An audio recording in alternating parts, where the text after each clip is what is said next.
So, are we delayed in the airport? You bet. Unlike the Fever, we are not facing the sky yet.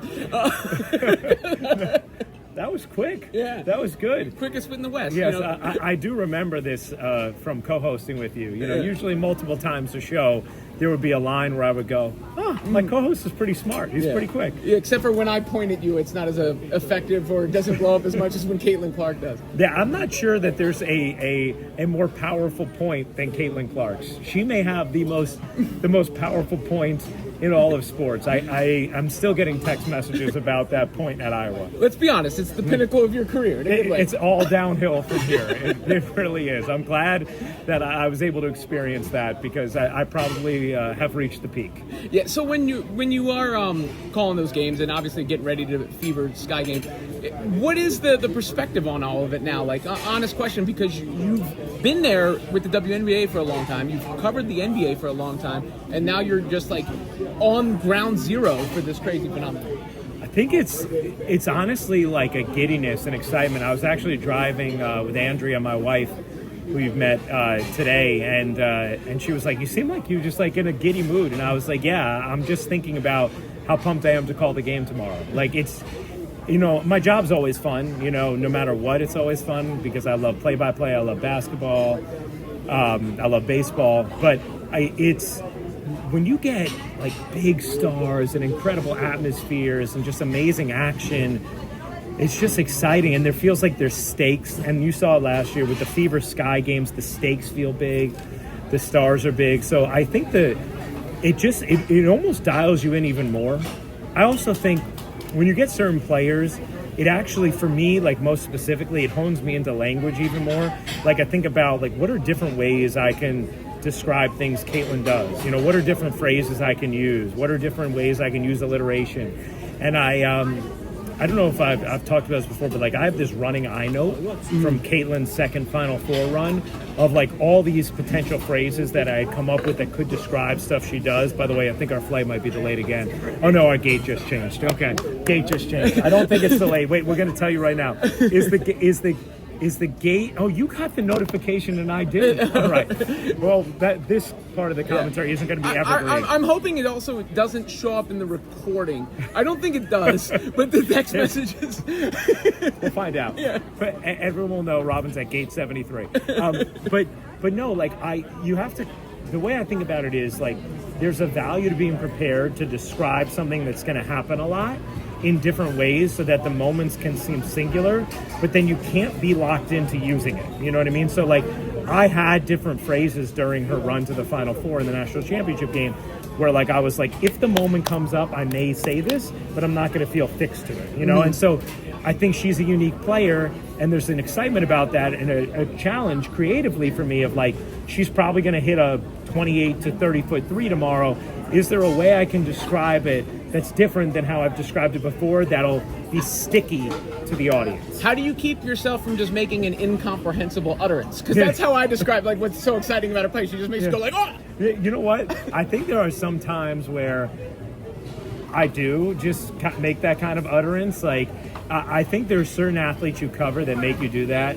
Like, definitely doing Steph Curry games, Aaron Judge home runs, and Caitlin threes. Like, there's one I think it was during the national championship game, or maybe it was the semifinals, where you can kind of just hear me say, like, my gosh. Like, it's just a natural utterance. And even before the three she hit in Iowa, I just kind of very organically went, wow, like, as she pulled off, which I went to one of the Fever practices last week, and it was the first thing Caitlin mentioned to me.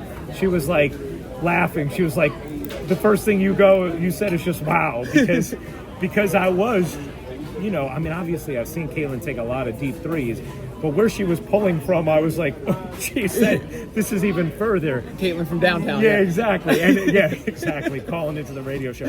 And I do think like there's something about the like deep three that gives you also the time to feel the anticipation of, is it going to go in or not?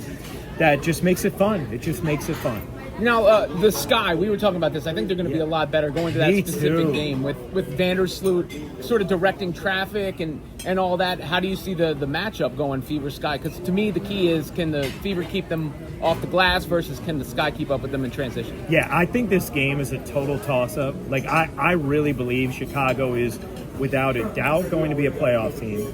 I think that they are going to be in the running for a 5 seed or a 6 seed this year, even more so than an 8 seed. I think, one of the underrated things about what Angel did last year is she did it in an offense with no space. Mm-hmm. I mean, there was no three-point shooting. There was no pace to the way Chicago played. And some of that was like kind of their brand. Like they were a grinded-out, gritty style, which I thought Teaspoon did a great job of cultivating and coaching with them. But they just didn't really have the personnel to space the floor. And this year they do. Tyler Marsh also did a wonderful job as an assistant in Vegas. He really wants to push the pace for Chicago, play with pace and space, which I know becomes kind of like a buzz phrase for every basketball team these days, but I think they have the personnel to do it. And for me, I'm like, that's going to give Camila Cardoso and Angel Reese way more space to operate. So I just think as good as Camila was last year, as great as Angel was last year, I think they're going to be that much better because of Rebecca Allen, Ariel Atkins, Courtney Vandersloot, and then the style that Chicago's going to play. I think they're going to be really, really good. Now, last thing, you said this the other day on the conference call, and I don't know why people make a deal out of it, but that Clark and Reese is a rivalry, which of course it is. Yeah, of course it's a rivalry. Forgetting all the ugly stuff or any of the nonsense or, who's better as I think Clark is clearly a better player, but I think Angel's a very good player. Right. Nothing to do with any of that.